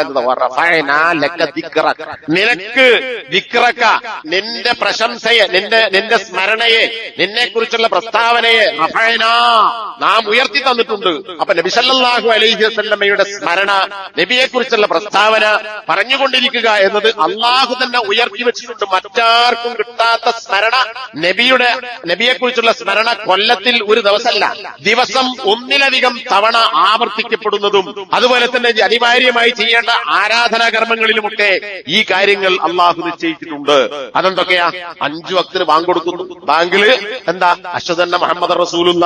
ഇത് ലോകം മുഴുവൻ 24 മണിക്കൂറിന്റെ ഓരോ സെക്കൻഡുകളിലും ലോകത്ത് ഇങ്ങനെ കറങ്ങിക്കൊണ്ടിരിക്കുന്നു. കാരണം എന്താ, ടൈം ഇങ്ങനെ മാറിക്കൊണ്ടിരിക്കും. അപ്പോ ഒരു സ്ഥലത്ത് ലുഹറാകുന്നു, മറ്റേ സ്ഥലത്ത് അസ്റാകുന്നു, അപ്പൊ ആദ്യ സ്ഥലത്ത് പിന്നെ ലുഹർ വരും, ഇങ്ങനെ കറങ്ങിക്കൊണ്ടിരിക്കുകയാണ് ഓരോ രാജ്യത്ത്. അതായത് ഓരോ സെക്കൻഡിലും ലോകത്തിന്റെ വിവിധ സ്ഥലങ്ങളിൽ ബാങ്ക് കൊടുക്കുന്നു. അപ്പൊ ഇതിനേക്കാൾ വലിയൊരു സംവിധാനം നബിയുടെ സ്മരണ, പ്രശംസ അല്ലെങ്കിൽ പേര് ഉയർത്താൻ വേറുണ്ടോ? ബാങ്ക് കൊടുക്കുക മാത്രമല്ല, 5 വക്തിന് ഇഖാമത്ത് കൊടുക്കുന്നു, അപ്പോൾ റസൂലുള്ളാഹി എന്നു. അതുപോലെ തന്നെ പ്രസംഗങ്ങളിൽ നബി സല്ലല്ലാഹു അലൈഹി വസല്ലം റസൂലുള്ളാഹി എന്ന വാക്യങ്ങൾ ഉച്ചരിക്കുന്നു. നബിന്റെ പേരിലുള്ള സലാത്ത്, തശഹുദില്, അതുപോലെ തന്നെ പ്രാർത്ഥനകളിൽ നബിയെക്കുറിച്ച് കേൾക്കുമ്പോൾ അവിടൊക്കെ സലാത്ത് ചെല്ലുന്നു. ഈ അങ്ങനെ ഒന്നല്ല ഒരുപാട് സന്ദർഭങ്ങളിൽ നബി സല്ലല്ലാഹു അലൈഹി വസല്ലമയുടെ പേര് പറയുക എന്നത് അള്ളാഹു തന്നെ ഏർപ്പെടുത്തിയിട്ടുണ്ട് എന്ന് നബിക്ക് അള്ളാഹു ചെയ്തു കൊടുത്ത ഒരു അനുഗ്രഹമായിട്ടാണ് പറയുന്നത്. അപ്പൊ പിന്നെ ഇവിടെ എന്ത് വേണ്ട, നമ്മളെ വക ഒരു പുതിയ അവസരം സൃഷ്ടിക്കേണ്ടതില്ല, അത് നമ്മൾ ഏൽപ്പിച്ചിട്ടില്ല, അതൊക്കെ അള്ളാഹു നിർവഹിച്ചിട്ടുണ്ട്. ഈ സ്മരണ ഓരോ സെക്കൻഡിലും ഉണ്ടാവും. അതെന്താ, എപ്പോഴും നമുക്ക് ദിക്ർ ചെല്ലാം, അള്ളാഹു റസൂൽ പഠിപ്പിച്ച കാര്യങ്ങൾ ചെയ്യാം, അപ്പോഴൊക്കെ നമ്മുടെ മനസ്സിലുണ്ടാവും ഇത് നബി സല്ലല്ലാഹു അലൈഹി വസല്ലം പഠിപ്പിച്ചതനുസരിച്ചാണ് ഞാൻ ചെയ്യുന്നത്, നബി പഠിപ്പിച്ച ദിക്റാണ് ഞാൻ ചെല്ലുന്നത്, നബി പഠിപ്പിച്ച ദുആയാണ് ഞാൻ നടത്തുന്നത്. ഇങ്ങനെ ചിന്തിക്കുന്ന ഒരാളെ സംബന്ധിച്ച് കൊല്ലത്തിൽ ഒരു റബീഉൽ അവ്വൽ 12 അല്ല, എല്ലാ സെക്കൻഡിലും അള്ളാഹുവിനെ നബി സല്ലല്ലാഹു അലൈഹി വസല്ലമയെ കുറിച്ച് പറയാനും ഓർക്കാനും സ്മരിക്കാനുമുള്ള സന്ദർഭങ്ങൾ ഇസ്ലാം മതം നിശ്ചയിച്ചിട്ടുണ്ട് എന്നതാണ്. ഇനി അതൊരു മാർഗമാണെങ്കിൽ നബി സല്ലല്ലാഹു അലൈഹി വസല്ലമയെ ഏറ്റവും അധികം ജീവൻ നൽകി, സമ്പത്ത് നൽകി, അതുപോലെ തന്നെ എല്ലാം നൽകിക്കൊണ്ട് നബിയെ സഹായിച്ച ആളുകളാണ് നബി സല്ലല്ലാഹു അലൈഹി വസല്ലമ സഹാബത്താണ്. അങ്ങനെയാണെങ്കിൽ നബി സല്ലല്ലാഹു അലൈഹി വസല്ലമയുടെ സഹാബത്ത് ഇങ്ങനെ ഒരു ആഘോഷം, ഏത് നബിന്റെ സ്മരണ പുതുക്കാൻ റബീഉൽ അവ്വൽ 12 ആഘോഷം ഉണ്ടാക്കട്ടെ എന്ന് നബിന്റെ സഹാബത്തിൽപ്പെട്ട ആരെങ്കിലും ചെയ്തോ? നമ്മളെക്കാളൊക്കെ സ്നേഹമുള്ള ആളുകൾ അവരല്ലേ, അവരാരും ചെയ്തിട്ടില്ല. സഹാബത്ത് മാത്രമല്ല, അതിന്റെ അടുത്ത തലമുറയെ പോലും അവരാരും ചെയ്തിട്ടില്ല. അങ്ങനെ ഉണ്ടായിരുന്നുവെങ്കിൽ അതിന് ഏറ്റവും ധൃതി കാണിക്കുക, മുന്നേറുക ഈ ആളുകളായിരുന്നു, സഹാബത്തായിരുന്നു എന്ന കാര്യം നമ്മൾ മനസ്സിലാക്കേണ്ടതുണ്ട്. പിന്നെ പറയണ എന്താ, 7ാമത്തെ കാര്യം, നബിദിനം ആഘോഷിക്കുമ്പോൾ ഒരുപാട് ഉപകാരങ്ങളുണ്ട്. നേരത്തെ പറഞ്ഞ ഉപകാരങ്ങൾക്ക് പുറമെ നല്ല നല്ല കർമ്മങ്ങൾ, പ്രവൃത്തികൾ ഭൂലോകത്ത് എമ്പാടും നടക്കുന്നു. എന്തിന്റെ? നബിദിനത്തിന്റെ പേരിൽ. ഈ പായസം ഉണ്ടാക്കലും ഭക്ഷണം കൊടുക്കലും, അതുപോലെ തന്നെ അങ്ങോട്ടും ഇങ്ങോട്ടും സൽക്കരിക്കലും, പരസ്പരം കാണുമ്പോൾ അഭിവാദ്യം ചെയ്യലും, സന്തോഷം പ്രകടിപ്പിക്കലും, ഷെയ്ക്ക് ഹാൻഡ് കൊടുക്കലും, ഇതൊക്കെ ആയിരിക്കാം അതുകൊണ്ട് ഉദ്ദേശിക്കുന്നത്. എന്നാൽ പിന്നെ ഈ ആളുകൾ ഒരുമിച്ച് കൂടുമ്പോൾ ഒരു പ്രത്യേകമായ രീതി, ഒരു ചിന്ത ഉണ്ടായിത്തീരുന്നു. എന്നാൽ ഇതൊക്കെ ആര് പഠിപ്പിക്കണം? നബി സല്ലല്ലാഹു അലൈഹി വസല്ലം പഠിപ്പിക്കണം. ഒരു മുസ്ലിമിനെ സംബന്ധിച്ചിടത്തോളം അങ്ങനെ ഒരു പ്രത്യേകമായ ദിവസത്തിന്റെ ആവശ്യമില്ല. ഇപ്പറഞ്ഞ കാര്യങ്ങൾക്കൊന്നും ഉപകാരം ചെയ്യാൻ പായസം കൊടുക്കാൻ ഒന്നും പായസം ഉണ്ടാക്കി കൊടുത്തോ, ചീരണി എന്നുണ്ടാക്കി കൊടുത്തോ, അതിന് പ്രത്യേക നബിദിനത്തിന് മാത്രമെന്നുണ്ടോ? സദഖ അല്ലെങ്കിൽ ഒരാളെ കാണുമ്പോൾ സലാം പറയുക, കൈ കൊടുക്കുക, സന്തോഷം പ്രകടിപ്പിക്കുക, കുശലാന്വേഷണങ്ങൾ നടത്തുക, ഇതിന് റബീഉൽ അവ്വൽ 12 കാത്തുക്കണമെന്നിനാ എന്നും ചെയ്യാൻ പറ്റുന്ന കാര്യമാണ്. അപ്പോ അങ്ങനെ ഒരു പ്രത്യേക ദിവസം ഉണ്ടാക്കേണ്ട ആവശ്യമില്ല. ഇതൊക്കെ നേരത്തെ പറഞ്ഞ പോലെ ഇസ്ലാം തന്നെ പഠിപ്പിച്ചിട്ടുണ്ട്. നബി സല്ലല്ലാഹു അലൈഹി വസല്ലമ നുബുവത്തിന് ശേഷം അഖീഖ അറുത്തു. അപ്പൊ നബിന്റെ ജന്മദിനം നബി തന്നെ ആഘോഷിക്കുന്നുണ്ടെന്ന വേറൊരു ഭാഗം. നബിന്റെ അഖീഖ നബി തന്നെ അറുത്തു. നബി ജനിച്ച് 40 വയസ്സായിട്ടല്ലേ നബിയായത്? 40 കൊല്ലം മുമ്പ് ഇസ്ലാം ഉണ്ടോ? ഇല്ല. അപ്പൊ നബിന്റെ അഖീഖ ആരും അറുത്തിട്ടില്ല. നബിന്റെ അഖീഖ നബി തന്നെ അറുത്തു ജന്മദിനത്തിൽ. അപ്പൊ ജന്മദിനം ആഘോഷിക്കാം എന്നതിന് തെളിവായി ഈ കാര്യം കൊണ്ടുവരുന്നു. എന്നാൽ അങ്ങനെ ഒരു സംഭവം തന്നെ ഹദീസിൽ സ്ഥിരപ്പെട്ടിട്ടില്ല. ഇപ്പോഴും ചില ആളുകൾക്ക്, കഴിഞ്ഞ ആഴ്ച ഒരാളോട് ചോദിച്ചു, നബിന്റെ അഖീഖ അറുത്തിട്ടുണ്ടല്ലോ, അപ്പൊ നമ്മള് അഖീഖ വാപ്പറുത്തിട്ടില്ലെങ്കിൽ എമ്മക്ക് അറുത്തുകൂടെ? ഇല്ല, നബിന്റെ അഖീഖ നബി അറുത്തായിട്ട് ഒരു ഹദീസിലും സ്ഥിരപ്പെട്ടിട്ടില്ല. ഇത് ഹാഫിദ് ഇബ്നു ഹജർ അസ്ഖലാനി തന്നെ അദ്ദേഹത്തിന്റെ ഗ്രന്ഥത്തിൽ ഇത് വിശദീകരിച്ചിട്ടുണ്ട്. ദുർബലമായ ഹദീസാണ്. അതുപോലെ തന്നെ ഇമാം നവവി, അതൊക്കെ ഷാഫി മദ്ഹബ് പണ്ഡിതന്മാരാണ്. ഇമാം ദഹബി, ഇവരൊക്കെ ഈ കാര്യം വിശദീകരിച്ചിട്ടുണ്ട്. അങ്ങനെ ഒരു തെളിവില്ല. തെളിവുണ്ടെങ്കിൽ തന്നെ അഖീഖ അറക്കാനേ പറ്റുള്ളൂ, ആഘോഷിക്കുക എന്നുള്ള തെളിവാകുമോ? ഇല്ല. പറഞ്ഞാലല്ല, അല്ലാത്ത എന്താ തെളിവാകുക? പിന്നെ അബൂലഹബ് അടിമ സ്ത്രീയെ തുവൈബയെ മോചിപ്പിച്ചു. ഇത് ബുഖാരിയിലുണ്ട് എന്ന് പറയും. ബുഖാരിയിലുണ്ട്, ശരിയാ, പക്ഷെ ഹദീസല്ല. റിപ്പോർട്ടർ അദ്ദേഹത്തിന് കിട്ടിയ ഒരു വിവരം, ആരോ കണ്ട ഒരു സ്വപ്നത്തെ സംബന്ധിച്ചുള്ള ഒരു വാർത്ത ഹദീസിൽ നബിന്റെ വാചകം പറഞ്ഞതിന് ശേഷം എനിക്ക് കിട്ടി എന്ന് പറഞ്ഞുകൊണ്ട് അദ്ദേഹം ചേർക്കുകയാണ്. അപ്പൊ അതെന്താ? അത് സനദ് നേരത്തെ പറഞ്ഞ ഹദീസിന്റെ ഭാഗമല്ല. അത് അയാൾക്ക് എവിടുന്നോ കിട്ടിയ ഒരു കാര്യം അവിടെ രേഖപ്പെടുത്തി എന്നതിലപ്പുറം ഒന്നുമില്ല. തബ്ബത്തിയത അബീലഹബ് എന്ന് അബൂലഹബിന് 2 വട്ടം തബ്ബത്ത് പറഞ്ഞ അള്ളാഹു ശപിച്ചിട്ടുള്ള ഈ അബൂലഹബ് ആണോ ജന്മദിനം ആഘോഷിക്കാൻ തെളിവ്? ഇനി അങ്ങനെ ഒരു സംഭവം ഉണ്ടായിട്ടുണ്ടോ എന്നത് പരിശോധിച്ചാൽ, എന്നാണ് നബി ജനിച്ചത്, തുവൈബയെ എന്നാണ് മോചിപ്പിച്ചത്, അതിൽ തന്നെ വ്യത്യസ്ത അഭിപ്രായങ്ങളുണ്ട്. ആ അഭിപ്രായങ്ങൾ തന്നെ പരിശോധിച്ചാൽ നേർക്ക് നേരെ സനദുള്ള വിഷയവുമല്ല. അതുകൊണ്ട് തന്നെ അതും സ്വീകാര്യയോഗ്യമല്ല എന്നതാണ് നമുക്ക് മനസ്സിലാക്കാൻ സാധിക്കുന്നത്. അപ്പൊ സഹോദരന്മാരെ, ഇത്തരത്തിലുള്ള ആഘോഷങ്ങളൊന്നും തന്നെ ഇസ്ലാമിക വിരുദ്ധമാണ്. ആരെന്ത് പറഞ്ഞാലും, എന്ത് നേട്ടം പറഞ്ഞാലും, എന്ത് തെളിവ് പറഞ്ഞാലും അതൊന്നും യഥാർത്ഥ തെളിവല്ല. അത് ആഘോഷിക്കുന്നത് ഇസ്ലാമിക വിരുദ്ധമാണ്. ഇപ്പറഞ്ഞ എല്ലാ തിന്മകളും അതിനകത്തുണ്ട്. അപ്പൊ ഒരു കൂലിയും കിട്ടൂല എന്ന് മാത്രമല്ല, നബി സല്ലല്ലാഹു അലൈഹി വസല്ലമക്ക് എതിര് പ്രവർത്തിച്ചതിന്റെ ശിക്ഷ കൂടി ലഭിക്കും എന്നതാണ് അതിനെ സംബന്ധിച്ച് നമുക്ക് മനസ്സിലാക്കാനുള്ളത്. അൽഹംദുലില്ലാഹ് വസല്ലല്ലാഹു അലാ മുഹമ്മദ് അല്ലദീ ബല്ലഗ റിസാലത വഅദ്ദൽ അമാന. ഇനി ഇതോടൊപ്പം പറയേണ്ടുന്ന ഒരു സംഗതിയാണ്, മറ്റൊരു ആഘോഷമായി ഇവിടെ മുസ്ലിങ്ങളല്ലാത്ത ആളുകൾ ഉണ്ടാക്കി വെക്കുകയും ഇപ്പോ മുസ്ലിങ്ങൾ ഒരുപാട് ആളുകൾ ഏറ്റെടുത്ത് ഒരു ജനകീയമാക്കി കൊണ്ടുവരികയും ചെയ്യുന്ന ഓണം എന്ന് പറയുന്ന ആഘോഷം. ഇതും നേരത്തെ പറഞ്ഞ ഹദീസിൽ നിന്ന് ഖൈറായ ഒരു ആഘോഷത്തെ നിങ്ങൾക്ക് പകരമാക്കി തന്നിരിക്കുന്നു. അതേതാ? ഈദുൽ ഫിത്തർ, ഈദുൽ അദ്ഹ. അതിൽ നിന്ന് എന്ത് മനസ്സിലാക്കാം? ഇതല്ലാത്ത ഒരു ആഘോഷവും ഇസ്ലാം അംഗീകരിക്കുന്നില്ല. അപ്പൊ നബിദിനം ബിദ്അത്താണ്, തെറ്റാണ്, ശിർക്കാണ്, പാടില്ല എന്ന് നാട് നിങ്ങളെ പ്രസംഗിക്കുന്ന മുജാഹിദുകൾ, എഴുതുന്ന ആളുകൾ, മുജാഹിദ് വിഭാഗങ്ങളിൽ 3 സംഘടനക്കാരിൽ ആദ്യത്തെ 2 സംഘടനക്കാരും ഇതൊക്കെ അനുവദനീയമാണ് എന്ന് മാത്രമല്ല, നമ്മുടെ നാട്ടിൽ ഇതുപോലെ നേതാക്കന്മാരൊക്കെ കഴിഞ്ഞു പോയിട്ടുണ്ട്, അന്നും ഇത്തരം ആഘോഷങ്ങൾ ഉണ്ടായിരുന്നു, അവരൊക്കെ അത് അംഗീകരിച്ചിട്ടുണ്ട് എന്ന് തന്നെ അതിന്റെ ഏറ്റവും തലപ്പത്തിരിക്കുന്ന ആള് പ്രസംഗിക്കുകയും മറ്റൊരാൾ അതിനെക്കുറിച്ച് ലേഖനം എഴുതുകയും ചെയ്തിട്ടുണ്ട് കുറെ മുമ്പേ. ഇപ്പോഴത് പറഞ്ഞുകൊണ്ടിരിക്കുന്നു. അപ്പോ നബിദിനം ബിദ്അത്താണ്, ശിർക്കാണ്, പാടില്ല എന്ന് പറയുന്ന ആളുകൾക്ക് എങ്ങനെയാണ് ഓണം ആഘോഷിക്കാൻ പറ്റുക? ഇത് മറ്റൊരു മതസ്ഥരുടെ ആഘോഷമാണ്. മാത്രമല്ല ഇതിലും എന്തുണ്ട്? ശിർക്കുണ്ട്. കാരണം എന്താ? ഐതിഹ്യമാണ്. ആ ഐതിഹ്യത്തിന്റെ അടിസ്ഥാനത്തിൽ ഒരു ഭരണാധികാരി, അതായത് വാമനൻ എന്ന് പറയുന്ന ഒരാൾ കേരളം ഭരിച്ചിരുന്ന, അല്ലെങ്കിൽ ലോകം ഭരിച്ചിരുന്നു. എന്നിട്ട് അതിൽ അദ്ദേഹം ആരാണ്? വിഷ്ണുവിന്റെ 10 അവതാരങ്ങളിൽ ഒരാളാണ്. അദ്ദേഹം ഇവിടെ ഭരണം നടത്തി. ആ കാലഘട്ടത്തിൽ കേരളം ഭരിച്ചിരുന്ന അസുരന്മാരിൽപ്പെട്ട, അതായത് ഒരു അച്ഛന് 2 ഭാര്യമാരുണ്ടായിരുന്നതിൽ രണ്ടാമത്തെ ഭാര്യയിൽ ജനിച്ച, ഒന്നാമത്തെ ഭാര്യയിൽ ജനിച്ചവർ ദേവന്മാരും, രണ്ടാമത്തിൽ ജനിച്ചവർ അസുരന്മാരും. അസുരം എന്ന് പറഞ്ഞാൽ ഒരു അസുര വിത്ത് എന്നൊക്കെ മലയാളത്തിൽ പ്രയോഗമുണ്ട്. എന്നാൽ ദുഷ്ടൻ, അക്രമി, ആർത്തിക്കാരൻ, പിന്നെ അധികാരമോഹി എന്നൊക്കെ അർത്ഥത്തിൽ ഉദാഹരിക്കുന്ന പറയുന്ന ഒരു പേരാണ്. അങ്ങനെ അധികാരമോഹികളായ തിന്മയുടെ മൂർത്തികളായി വിശദീകരിക്കപ്പെടുന്ന അസുരൻ എന്ന് പറയുന്ന ഒരു, കാരണം താഴ്ന്ന ജാതിക്കാരനാണ്. അപ്പൊ അവരെ അവഹേളിക്കാൻ വേണ്ടി അയാളെ എന്ത് ചെയ്തു? മറ്റേയാള് ഭൂമിയും ആകാശമൊക്കെ അളന്നെടുത്തപ്പോ പിന്നെ സ്ഥലമില്ലാത്തതുകൊണ്ട് ഈ മഹാബലിയെ ഭൂമിയിലേക്ക് താഴ്ത്തിച്ചാത്തിയത്. ഇതെങ്ങനെ അംഗീകരിക്കാൻ പറ്റുക? ആകാശവും ഭൂമിയെ വാമനൻ അളന്നെടുത്തു എന്ന് പറയുമ്പോൾ ഏത് വാമനൻ? അങ്ങനെ ഒരു കാര്യത്തെക്കുറിച്ച് ഇസ്ലാം പഠിപ്പിച്ചിട്ടുണ്ടോ? അങ്ങനെ അളന്നെടുക്കാൻ പറ്റിയ ഒരു ശക്തി ലോകത്തുണ്ടോ? അപ്പൊ എന്താ? അതൊക്കെ തൗഹീദിന് തന്നെ വിരുദ്ധമായ കാര്യമാണ്. അപ്പൊ അത്തരം ശിർക്കും ബിദ്അത്തും എല്ലാം ഇതിലടങ്ങിയിട്ടുണ്ട്. നബിദിനത്തെ എതിർക്കുന്ന ആളുകൾക്ക് ഒരിക്കലും ഓണത്തെയും ക്രിസ്തുമസിനെയും ഒന്നും എതിർക്കാൻ യാതൊരു അവകാശമില്ല. ഇനി നബിദിനം ആഘോഷിക്കുന്ന ആളുകൾക്ക് ഏറ്റവും അവകാശപ്പെട്ടത് ക്രിസ്തുമസ് ആഘോഷിക്കാനാണ്. അതിന് കുറെ തെളിവുണ്ട്. എന്ത് തെളിവ്?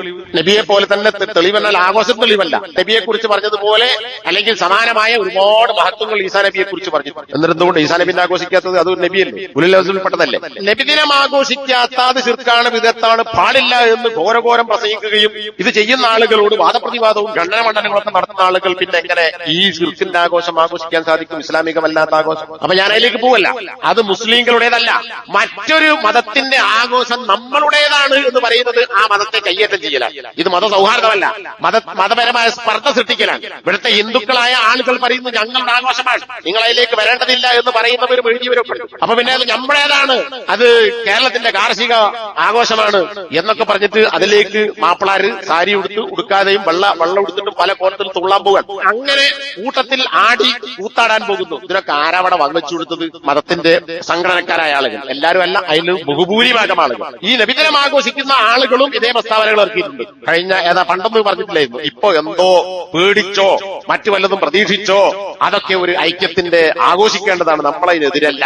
അപ്പൊ ഈ എതിരാണ് എന്ന് പറയുന്ന ആളുകൾ വിമർശിക്കപ്പെടുന്നു, അവർ തീവ്രവാദികളാകുന്നു. എങ്കിൽ നമ്മൾ ആലോചിച്ചു, ഇവിടെ കേരളത്തിലെ അറിയപ്പെട്ട സോഷ്യലിസ്റ്റ് ചിന്താഗതിയുടെ ചിന്തകന്മാരായി അറിയപ്പെടുന്ന ഒരു എഴുത്തുകാരൻ, ഞാൻ ഇപ്പോഴും നല്ല കുറെ കൊല്ലം മുമ്പ് മാതൃഭൂമിയിലാണോ ദേശാഭിമാനിയെന്നറിയില്ല, ഒരു പത്രത്തിൽ വായിച്ചിട്ടുണ്ട്, ലേഖനം അദ്ദേഹം എഴുതിയത്. എന്താ അദ്ദേഹം പറയുന്നത്? ഓണം എന്ന് പറയുന്നത് ആഘോഷിക്കപ്പെട്ട ആഘോഷമല്ല. ഓണത്തിൽ അവർണനായ മഹാബലിയെ സവർണനായ വാമനൻ ഭൂമിക്കടിയിലേക്ക് താഴ്ത്തി. അപ്പൊ എന്താ? താഴ്ന്ന ജാതിയിൽപ്പെട്ട അവർണനെ ഭൂമിക്കടിയിലേക്ക് ചവിട്ടിത്താഴ്ത്തി സവർണൻ ആധിപത്യം നേടിയ അഹങ്കാരത്തിന്റെ ദിവസമാണത്, അത് ആഘോഷിക്കാൻ പാടില്ല എന്ന് എഴുതിയത് കമ്മ്യൂണിസ്റ്റ് ചിന്താഗതിയുടെ ആളുകളാണ്. പല ലേഖനങ്ങളും എഴുതിയിട്ടുണ്ട്. ലേഖനത്തിന്റെ കയ്യിലെ തെരഞ്ഞെടുപ്പിൽ ആളുകൾ എന്നെ സ്ഥലം കിട്ടും. അപ്പോ അങ്ങനെ എഴുതിയ ഈ സോഷ്യലിസ്റ്റ് ചിന്താഗതിക്കാരനായ കമ്മ്യൂണിസ്റ്റ് ചിന്താഗതിക്കാരനായ ആൾക്കെതിരിൽ എന്തുകൊണ്ട് കേസെടുക്കുന്നറിയില്ല? എന്തുകൊണ്ട് അവരാരും ഇവിടെ പ്രകടനം നടത്തുന്നില്ല? ഇത് വർഗീയതയാണ്, വിദ്വേഷം പരത്തലാണ്, മതനിന്ദയാണ്. എന്നാ പിന്നെ ഈ എഴുതിയ ആൾക്കാരെല്ലാം അറസ്റ്റ് ചെയ്തത് കുറെ കൊല്ലം മുമ്പ് എഴുതിയതാണ്. അപ്പൊ അതൊക്കെ എഴുതിയ ആളുകൾ ഇന്ന് ആരെങ്കിലും ഒന്ന് ഇത് പറഞ്ഞാൽ ഓൻ വർഗീയവാദി, ഓൻ തീവ്രവാദി, ഓൻ ദേശവിരുദ്ധൻ, അവൻ സഹിഷ്ണുതയില്ലാത്തവൻ എങ്കിൽ ഈ എഴുതി വിട്ട ആളുകളാണ് ഒന്നാമത്തെ 75 ഉസ്താദുമാർ അത് നമുക്ക് പറയാനുണ്ട്. ഇത് ആഘോഷിക്കാൻ പറ്റില്ല എന്ന് ഏതാണ്ട് ഉറപ്പാണ്. എന്നാൽ അതിൽ സഹകരിക്കാൻ പറ്റുമോ? അത് പറ്റൂല. തിന്മയിൽ സഹകരിക്കലാണ്, ശിർക്കിൽ, വിദേഹത്തിൽ, അനാചാരത്തിൽ സഹകരിക്കലാണ്. പിന്നെ ചില തെളിവുകൾ ആളുകൾ കൊണ്ടുവരും. ഇത് വിശദമായി പറയേണ്ടത് അതിന്റെ ചുരുക്കം മാത്രം പറയാം. അലി റളിയല്ലാഹു അൻഹു എന്നൊരു റിപ്പോർട്ട്. അലി റളിയല്ലാഹു അൻഹു മജൂസികളുടെ ആഘോഷ ദിവസത്തിൽ ഗിഫ്റ്റ് സ്വീകരിച്ചു എന്നൊരു റിപ്പോർട്ട്. അങ്ങനെ റിപ്പോർട്ട് ഉണ്ട്. ഈ റിപ്പോർട്ട് ശരിയല്ല. ശരിയാണെന്ന് വന്നാൽ തന്നെ അതിൽ അലി റളിയല്ലാഹു അൻഹുവിന് കിട്ടിയത് ഈ നൈറോസ് എന്ന് പറയുന്ന മജൂസികളുടെ അഗ്നി ആരാധകരുടെ ആഘോഷത്തിന്റെ സമ്മാനമാണ് എന്നതിന് തെളിവില്ല. ഒന്ന്, അത് തെറ്റാണ്, ശരിയല്ല. രണ്ട്, ആണെങ്കിൽ തന്നെ നൈറോസിന്റെ ആഘോഷം സ്വീകരിച്ചു എന്നതിനില്ല. മാത്രമല്ല അദ്ദേഹം അതിനോട് വെറുപ്പ് പ്രകടിപ്പിച്ചു. എന്നാൽ എനിക്ക് എന്നും നൈറോസ് ആക്കിക്കൂടെ എന്ന് ചോദിച്ചു. എന്നാൽ നൈറോസ് എന്ന് പറയുന്ന ഒരു പ്രത്യേക ദിവസമല്ല, എന്നും നൈറോസ് ആക്കിക്കോ എന്നാൽ അത് പറയാൻ അംഗീകരിച്ചു കൊടുക്കാൻ അലി റളിയല്ലാഹു അൻഹു സമ്മതിച്ചില്ല, വെറുപ്പ് കാണിച്ചു എന്ന് ബൈഹഖി ഈ റിപ്പോർട്ടിനെ കുറിച്ച് പറഞ്ഞിട്ടുണ്ട്. രണ്ടാമത്തേത്, ആയിഷ റളിയല്ലാഹു അൻഹ ഈ ആഘോഷത്തെ കുറിച്ച് ചോദിച്ചപ്പോൾ ഒരാൾ ചോദിക്കുകയാണ്, ഞങ്ങൾക്ക് ഈ പേർഷ്യക്കാരായ മുലയൂട്ടുന്ന പെണ്ണുങ്ങളുണ്ട്, ഞങ്ങളെ കുട്ടികളെ മുലയൂട്ടുന്നത് ഈ പേർഷ്യക്കാരായ പെണ്ണുങ്ങളാണ്. അപ്പൊ അവരുടെ നൈറോസ് ദിവസത്തിൽ ഞങ്ങൾക്ക് ചില ഗിഫ്റ്റുകൾ കൊടുത്തയക്കുന്നു, ഇത് സ്വീകരിക്കാൻ പറ്റും? അപ്പോ ആയിഷ റളിയല്ലാഹു അൻഹ പറഞ്ഞു അത്രേ, അവർ ആ ദിവസത്തിന് വേണ്ടി അറുത്ത് തിന്നാൻ പാടില്ല, മറിച്ച് അവരുടെ അസ്ജാറുകളിൽ നിന്ന്, മരത്തിൽ നിന്നുള്ള ഉൽപ്പന്നങ്ങൾ എന്ന് പറഞ്ഞാൽ ധാന്യമാകാം, പഴമാകാം, ഒക്കെ പെടുമല്ലോ, മരത്തിൽ ഉണ്ടാകുന്ന ഉൽപ്പന്നങ്ങൾ, അത് തന്നാൽ നിങ്ങൾ തിന്നോളൂ. അപ്പൊ കുറച്ച് ഫ്രോഡ്സോ അല്ലെങ്കിൽ വേറെന്തെങ്കിലും വണ്ടിയിലോ അരിയോ ഒക്കെ മരത്തിൽ നിന്നുള്ള ചെടികൾ നിന്നാണല്ലോ, അത് സ്വീകരിക്കാം. അപ്പൊ ഗിഫ്റ്റ് സ്വീകരിക്കാം എന്ന് ആയിഷ റളിയല്ലാഹു അൻഹ പത്ത് കൊടുത്തിട്ടുണ്ട്. ആയിഷ റളിയല്ലാഹു അൻഹ വാങ്ങിയെന്ന ചില ആൾക്കാർ പറയും. അങ്ങനെയല്ല. ഇത് അതിലെ ഒരു റിപ്പോർട്ടർ ദുർബലനാണ്. ഒരുപാട് ഹദീസ് പണ്ഡിതന്മാർ അയാൾ ലൈഫാന്ന് പറഞ്ഞു. മറ്റൊന്ന്, ഈ സംഭവത്തിൽ ആയിഷ റളിയല്ലാഹു അൻഹ ഇത് പറഞ്ഞുവെന്നോ അല്ലെങ്കിൽ ശരിയാണ് എന്നോ സൂചിപ്പിക്കുന്ന മറ്റു തെളിവുകളില്ലാന്ന് മാത്രമല്ല അതിനെതിരാകുന്നു. അപ്പൊ അതും സ്വീകാര്യമല്ല. പിന്നെ അബൂ ബർസയിൽ ഉദ്ധരിക്കുന്ന മറ്റൊരു ഹദീസ്, ഒരു ഹദീസ് അല്ല, റിപ്പോർട്ട്. ഇത് മൂന്ന് ഇബ്നു തൈമിയ്യ അദ്ദേഹത്തിന്റെ ഇഖ്തിലാഉ സിറാത്തുൽ മുസ്തഖീം എന്ന് പറയുന്ന ഗ്രന്ഥത്തിൽ ഉദ്ധരിച്ചിട്ടുണ്ട്. അപ്പൊ അബൂ ബർസയിൽ ഉദ്ധരിക്കുന്ന ഹദീസിലും അതിലൊരു മജ്ഹൂലായ അറിയപ്പെടാത്ത ഒരു അടിമ സ്ത്രീ ഉണ്ട്. അപ്പൊ അത് സ്വീകരിക്കാൻ പറ്റില്ല. ചുരുക്കി പറഞ്ഞാൽ ഈ മൂന്ന് റിപ്പോർട്ടുകളും സാധുവല്ല. ഇതാണ് ഇപ്പൊ വലിയ തെളിവായി. ഓണാഘോഷത്തെ ശക്തിയുക്തം എതിർത്ത് സംസാരിച്ച ഒരു പ്രമുഖ പ്രസംഗകൻ അദ്ദേഹം ഈ അടുത്ത കാലത്ത് അത് ഗിഫ്റ്റൊക്കെ സ്വീകരിക്കാം എന്ന അവസ്ഥയിലേക്കൊന്ന് മയപ്പെടുത്തി പറഞ്ഞത് ഈ തെളിവ് വെച്ചിട്ടാണ്. എന്നാൽ ഇത് പലരും പറയുന്ന തെളിവാണ്. ഈ തെളിവ് ശരിയല്ല, മൂന്നും ദുർബലമാണ്. ഷെഹിയാണെന്ന് വന്നാൽ തന്നെ ആഘോഷിക്കാമെന്ന് കിട്ടൂല. എന്താ കിട്ടുള്ളൂ? വല്ല പഴം തന്നാ വാങ്ങിക്കോന്നു. അതും തെളിവാകണമെങ്കിൽ ഇത് സഹിഹാകണ്ടേ? ആയിട്ടില്ല. പിന്നെ ഇതിന് വിരുദ്ധമായി ഷെയ്ഖുൽ ഇസ്ലാം ഈ മൂന്ന് ഹദീസ് സംഭവങ്ങൾ വെച്ചുകൊണ്ടാണ് പറയുന്നത് മറ്റ് മുസ്ലിങ്ങളുടെ ആഘോഷ ദിവസത്തിലെ ഗിഫ്റ്റ് സ്വീകരിക്കുന്നത് അത് ഒരു സ്വാധീനവും ചെലുത്തുന്നില്ല എന്ന് പറഞ്ഞാൽ നമ്മുടെ മതത്തോട് തകരാറാവില്ല, അങ്ങോട്ട് സ്നേഹമുണ്ടാവും. എന്നാൽ ഇബ്നു തൈമിയ്യയുടെ ഈ വാചകത്തെ, ഇബ്നു തൈമിയ്യന്റെ ഈ പുസ്തകത്തിന്റെ വിശദീകരണത്തിൽ ഷെയ്ഖ് മുഹമ്മദ് ഇബ്നു സാലിഹ് അൽ ഉസൈമീൻ എതിർത്തിട്ടുണ്ട്. അദ്ദേഹം പറയുന്നത് ഇത് ഗരീബുൻ എന്നാണ്, സ്വീകരിക്കാൻ പറ്റാത്ത ഇബ്നു തൈമിയ്യയുടെ ഒരു അഭിപ്രായമാണ്. എന്നിട്ട് സ്വാധീനം ഉണ്ടാവുകയില്ല എന്ന് ഇബ്നു തൈമിയ്യ പറഞ്ഞതിനെ ഖണ്ഡിക്കുന്നു. ആഘോഷ ദിവസം അങ്ങോട്ടും ഇങ്ങോട്ടും ഗിഫ്റ്റ് വാങ്ങിയാൽ എന്തുണ്ടാവും? സ്വീകരിക്കുന്നവന്റെ സന്തോഷം ഉണ്ടാവും, കൊടുത്തോന്റെ മനസ്സിൽ സന്തോഷം ഉണ്ടാവും. പിന്നെ ആളുകൾ തമ്മിൽ എന്തുണ്ടാവും? ഒരു സ്നേഹപ്രകടനം ഉണ്ടാവും. വെറുതെ ഒരു സമ്മാനാർക്കും കൊണ്ടേ കൊടുക്കും. ഒരു സ്നേഹവും ഇല്ലാതെ ഒരു സമ്മാനാർക്കും കൊടുക്കും? ആർക്കും കൊടുക്കൂല. അപ്പൊ ഒരു സമ്മാനം കൊടുക്കണമെങ്കിൽ ഒരു സ്നേഹം വേണം. ആ സ്നേഹം എന്തിൽ നിന്നാണ് ഉണ്ടാകുന്നത്? ഈ ഇസ്ലാമിനെതിരായ ആഘോഷത്തിൽ നിന്ന്. അപ്പൊ അത് നമ്മൾ തൃപ്തിപ്പെട്ടാൽ അത് ആഘോഷത്തെ തൃപ്തിപ്പെടലായി. പിന്നെ അദ്ദേഹം പറയുന്നു ഇതിന് ശരിയാണെങ്കിൽ തന്നെ, ഹുസൈൻ പറയാണ്, ഈ റിപ്പോർട്ടുകളൊക്കെ ശരിയാണെങ്കിൽ തന്നെ അത് സഹാബത്തിന്റെ കാലത്താണ്. സഹാബത്ത് ഇസ്സത്തുള്ള കാലമാണ്. അവർ ശരിയായ വിശ്വാസികളാണ്. ഒരിക്കലും ഈ കൊടുത്ത ആളുകൾ വിശ്വാസികളുടെ മേലെ പോവില്ല. എന്നാൽ ഇന്ന് കാലം മാറി. ഇന്നത്തെ കാലഘട്ടത്തിൽ അങ്ങനെ ഗിഫ്റ്റ് സ്വീകരിച്ചാൽ അവര് മനസ്സിലാക്കും, കണ്ടോ ഇവരൊക്കെ നമ്മളെ ആൾക്കാരാണ്, ഇവരൊക്കെ നമ്മൾ പറഞ്ഞിടത്തേക്ക് വന്നു. അതല്ല ഇപ്പോഴത്തെ സ്ഥിതിയെങ്കിൽ മുസ്ലിങ്ങളെ പേടിപ്പിച്ചു നിർത്തുകയും എന്നിട്ട് അതിൽ മുസ്ലിങ്ങൾ പങ്കാളികളായാൽ കണ്ടോ ഇവിടെ എല്ലാവരും ഒന്നായിട്ടുണ്ട്, നിങ്ങളൊക്കെ നമ്മളെ കീഴിൽ വരുന്ന ആളുകളാണ്. പലരും ഇത് അംഗീകരിച്ചു കൊടുക്കുന്നത് തന്നെ ആ പേടി കൊണ്ടാണ്, ഇസ്സത്തില്ലാത്തത് കൊണ്ടാണ്. അപ്പൊ ഈ ഷെയ്ഖ് ഉസൈമീൻ ഇബ്നു തൈമിയ്യ പറഞ്ഞ ഈ അഭിപ്രായത്തെ ഗണ്ണിച്ചിട്ടുണ്ട്. അതുപോലെ തന്നെ ഉമർ ബിൻ അബ്ദുൽ അസീസ് റഹിമഹുല്ലാ, ഭരണാധികാരി, രണ്ടാം ഉമർ എന്നറിയപ്പെട്ട ഭരണാധികാരി, തന്റെ ഉദ്യോഗസ്ഥന് എഴുതിയ കത്തിന്റെ കൂട്ടത്തിൽ കാണാൻ കുറെ കൽപ്പനകൾ. എന്നിട്ട് പറയാണ് കുറെ ഫസാദ് ഇവിടെ ഉണ്ടായിട്ടുണ്ട്, അതൊക്കെ ഈ ഇത്തരം തൊഴിലാളികളിൽ ഉണ്ടായതാണ്. എന്നിട്ട് കുറെ ഉപദേശം കൊടുക്കണം. അതിൽ പറയാണ് നൈറോസ് പോലുള്ള ആഘോഷ ദിവസങ്ങളിൽ അവർ തരുന്ന ഗിഫ്റ്റ് വാങ്ങാൻ പാടില്ല. ഇബ്നുൽ ഖയ്യിം തന്റെ അഹ്കാമുദ്ദിമ്മ എന്ന് പറയുന്ന ഒരു രാജ്യത്ത് ജിസിയ കൊടുത്ത് ജീവിക്കുന്ന മുസ്ലിങ്ങളല്ലാത്ത ആളുകൾക്ക് സംബന്ധിച്ച ഹുക്മ് പറയുന്നിടത്ത് കാണാം, ആ ഇസ്ലാമിക രാജ്യത്ത് ജീവിക്കുന്ന ജിസിയ കൊടുത്ത് ജീവിക്കുന്ന അമുസ്ലിങ്ങളായ ആളുകൾ അവരുടെ ആഘോഷങ്ങൾ വെളിവാക്കാൻ അനുവദിക്കരുത്. അപ്പൊ ഇതൊക്കെ എന്താ സൂചിപ്പിക്കുന്നത്? അതിൽ പങ്കാളികളാകരുത്, സഹകരിക്കരുത്, അത് തൃപ്തിപ്പെടരുത് എന്ന് എന്നത് തന്നെയാണ്. അപ്പോ ഇത് വർഗീയതാവോ? വർഗീയതാവില്ല. ഇവിടെ അഹിന്ദുക്കൾക്ക് പ്രവേശനമില്ല എന്ന് ബോർഡ് എഴുതി വെച്ചാൽ അതെങ്ങനെ വർഗീയത എന്നാരെങ്കിലും പറയുന്നുണ്ടോ? ഈ കുളത്തിൽ അഹിന്ദുക്കൾ കുളിക്കരുത് എന്ന് എഴുതി വെച്ചാൽ അത് വർഗീയതയാണോ? ഇതൊന്നും കാണാത്ത ആളുകൾ മുസ്ലിങ്ങളുടെ ആഘോഷമേ നടത്തൂ എന്ന് പറഞ്ഞാൽ എങ്ങനെയാണ് വർഗീയതയാകുന്നത്? എങ്ങനെയാണ് തീവ്രവാദമാകുന്നത്? മലക്ക് പോകുന്ന സ്വാമി മുസ്ലിങ്ങളുടെ വീട്ടിൽ നിന്ന് എല്ലാ ഭക്ഷണവും കഴിക്കില്ല, ചില ആൾക്കാർ നീരെ കഴിക്കില്ല. അതുപോലെ തന്നെ മലക്ക് പോകുന്ന ആളുടെ വീട്, പണ്ടൊക്കെ ഈ മോട്ടറൊക്കെ വരുന്നതിന് മുമ്പ് കടലിൽ നിന്ന് വെള്ളം മുക്കലാണ്. മാപ്പിളാര് വെള്ളം മുക്കുന്നതിന്റെ മുമ്പേ വെള്ളം മുക്കിയാലേ മുസ്ലിമിന്റെ കെട്ടത്ത് വെള്ളം കോരി കുടിക്കാൻ പറ്റും. ഇതൊക്കെ ഒന്നുണ്ട് വിശ്വാസം. ഇത് വർഗീയതാണോ? ആണെന്നാരും പറയുന്നുണ്ടോ? ഇല്ല, അതൊക്കെ സൗഹൃദം. എന്നാൽ മുസ്ലിങ്ങൾ വിശ്വാസം പറഞ്ഞാൽ പ്രകടിപ്പിച്ചാൽ അവൻ തീവ്രവാദി, അവൻ യാഥാസ്ഥികൻ, ഏതോ കാലത്ത് ഏതോ ഉഗാണ്ടയിലോ എവിടെ വേറെ എവിടെങ്കിലും കാലഘട്ടത്തിൽ ജീവിക്കേണ്ടവൻ, ആ ഒരവസ്ഥ. അപ്പൊ ഇത് മുസ്ലിങ്ങൾ തന്നെ മുസ്ലിങ്ങളെ ഇസ്സത്ത് കെടുത്തി വികൃതമാക്കി നിങ്ങൾ അങ്ങോട്ടൊക്കെ പോയിക്കോളി, കുഴപ്പമൊന്നുമില്ല എന്ന് ഇന്നിപ്പോ ഒരു കാളി, ഒരു മലപ്പുറത്തൊരു പ്രമുഖനായ ഒരു കാളിയുടെ ഒരു മെസ്സേജ് കണ്ടു. എന്താ? ഓണപ്പാട്ട്. അദ്ദേഹം ഓണപ്പാട്ട് പാടും. കാളിയാണ്, അറിയപ്പെട്ട കേരളത്തിലെ ഒരുപാട് നൂറുകണക്കിന് മഹല്ലുകളുടെ കാളി, മാസമർപ്പിക്കുന്ന കാളി ഓണപ്പാട്ട് പാടുന്നു. എന്നിട്ട് ഓണത്തിൽ മഹാബലിയുടെ ആദർശങ്ങൾ മുറുകെ പിടിക്കുന്ന പ്രതിജ്ഞ ചെയ്യണം എന്ന് മുസ്ലിം സമൂഹത്തോടും എല്ലാവരോടുള്ള ഉപദേശമാണ്. പിന്നെ ഓണത്തിന്റെ ഗിഫ്റ്റ് പലരും ഓണ ഡ്രസ്സ് കൊണ്ടുതരാറുണ്ട്, അത് ഞങ്ങൾ സ്വീകരിക്കാറുണ്ട്, എന്നിട്ട് വേറെ കൊടുക്കാറുണ്ട്. ഇതാണ് ഇപ്പൊ സൗഹാർദ്ദം. അപ്പോ ഇത്തരം ആളുകളിൽ ഇസ്സത്തില്ലാത്ത ആളുകൾക്ക് പിന്നാലെ പോകുന്ന ദുരവസ്ഥയിൽ നിന്ന് മുസ്ലിം സമൂഹത്തെ അള്ളാഹു രക്ഷപ്പെടുത്തട്ടെ എന്ന് നമ്മളൊക്കെ പ്രാർത്ഥിച്ചുകൊണ്ടിരിക്കണം. ആ ഈമാനിൽ നമ്മളെ അള്ളാഹു അടിയുറച്ച് നിർത്തട്ടെ എന്ന് നമ്മൾ പ്രാർത്ഥിക്കണം. അത് ഉണ്ടാകണമെങ്കിൽ നമ്മൾ പഠിക്കാൻ തയ്യാറാവണം. പഠിച്ച് അത് പ്രാവർത്തികമാക്കാനുള്ള ശരിയായ സൽബുദ്ധി ഉണ്ടെങ്കിൽ ഇതിൽ നമ്മൾ രക്ഷപ്പെടും. അല്ലെങ്കിൽ ഇങ്ങനെ മറ്റുള്ളവന്റെ കീഴിൽ അടിയിൽ പോയി മഹാബലി ചവിട്ടി അമർത്തപ്പെട്ടിട്ടുണ്ടെങ്കിൽ അതിനേക്കാൾ വലിയ ചവിട്ടി അരവിന് പാതാളത്തിലേക്ക് ഇവിടുത്തെ മുസ്ലിങ്ങൾ പോകേണ്ടി വരും എന്ന ഒരു ഭീകരമായ അവസ്ഥ മുസ്ലിങ്ങൾ മനസ്സിലാക്കണം. അള്ളാഹു അത്തരം എല്ലാ സാഹചര്യങ്ങളിലും നന്നായി കാത്ത്